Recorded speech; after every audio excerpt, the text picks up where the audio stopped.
কথায় আছে মাছে ভাতে বাঙালি। আমাদের বাঙালিদের দুপুরের খাবার কিন্তু মাছ ভাত ছাড়া জমেই না। তাই আজকে আমি তোমাদের জন্য বাটা মাছের পাতলা ঝোলের একটা দারুণ রেসিপি নিয়ে এসেছি, যেটা তোমরা বাড়িতে অতি সহজেই বানিয়ে নিতে পারবে।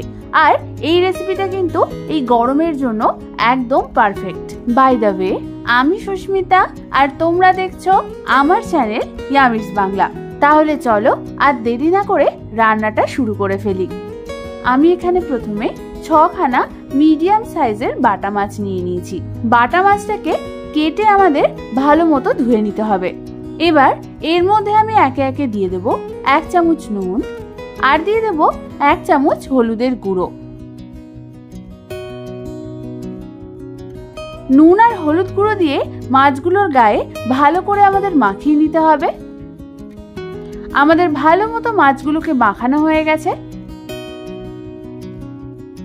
এবার অন্যদিকে আমি নিয়ে নিয়েছি 1খানা আলু, 2খানা কাঁচা লঙ্কা, 3খানা পটল, 9 থেকে 10টা ডালের বড়ি, 1টা টমেটো পিউরি, আনিয়ে নিয়েছি 1খানা ঝিঙে আর 1 টেবিল চামচ পরিমাণ আদা বাটা।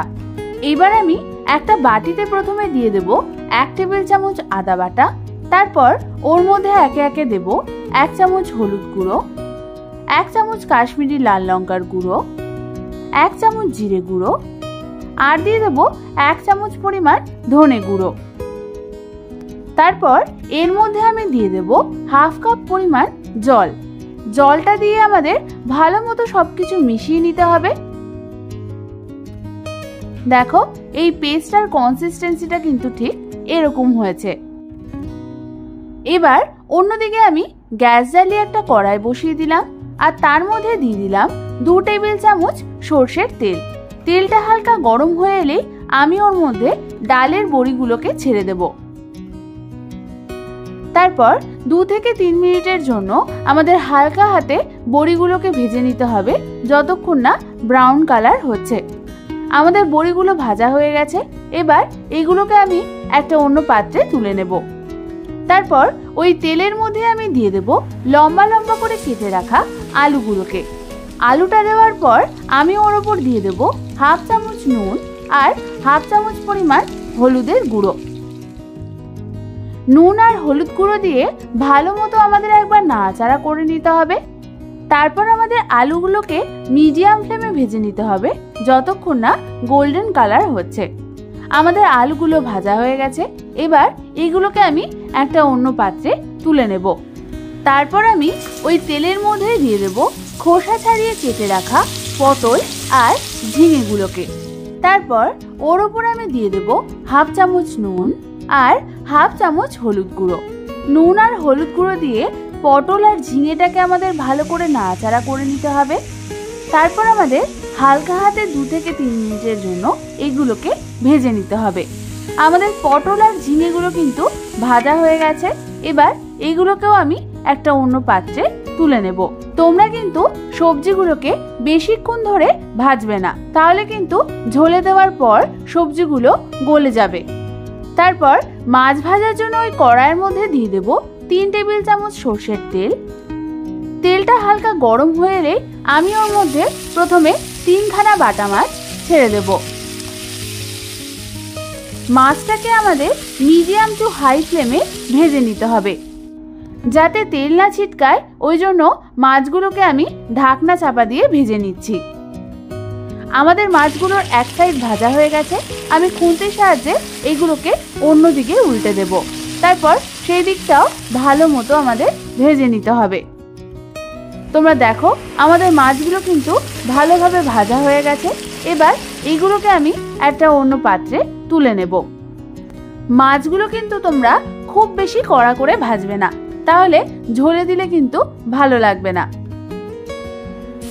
তারপর ওই তেলের মধ্যে আমি বাকি মাছগুলোকে দিয়ে দেব।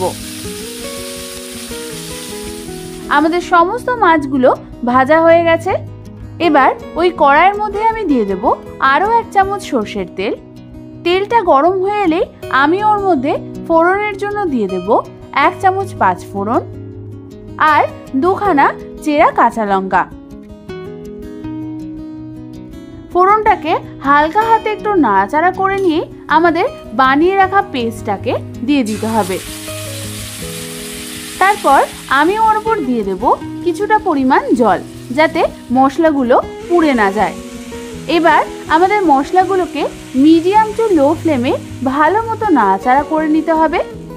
তারপর আমি ঢাকনা চাপা দিয়ে মশলাটাকে কষতে দেব যতক্ষণ না তেলটা ছেড়ে দিচ্ছে। বেশ কিছুক্ষণ পর যখন মশলাটা থেকে তেল বেরিয়ে আসবে, তখন আমি ওর মধ্যে দিয়ে দেব আগে থেকে বানিয়ে রাখা একটা টমেটো পিউরি। টমেটো পিউরিটা দেওয়ার পর ভালো মতো আমাদের মিডিয়াম টু লো ফ্লেমে নাড়াচাড়া করে নিতে হবে। ভালো মতো নাড়াচাড়া করে নিয়ে আমি ওর মধ্যে দিয়ে দেব স্বাদ অনুযায়ী নুন আর স্বাদ অনুযায়ী চিনি। নুন আর চিনি দিয়েও আমাদের ভালো করে একবার মিশিয়ে নিতে হবে। 1 থেকে 2 মিনিট পর তোমরা দেখবে মশলাটা থেকে যখন তেল ছেড়ে দিয়েছে, তখন আমি ওর মধ্যে দিয়ে দেব আগের থেকে ভেজে রাখা আলু, পটল আর ঝিঙেটাকে। তারপর আমাদের মশলাটার সাথে সবজিগুলোকে ভালো করে নাড়াচাড়া করে মিশিয়ে নিতে হবে। ভালো মতো মেশানো হয়ে গেলে আমি ওর মধ্যে দিয়ে দেব 3 কাপ পরিমাণ গরম জল। তোমরা যেরকম ঝোল চাও তোমরা তোমাদের পরিমাণ মতো জল দেবে এখানে। জলটা দিয়েও ভালো করে আমাদের নাড়াচাড়া করে নিতে হবে।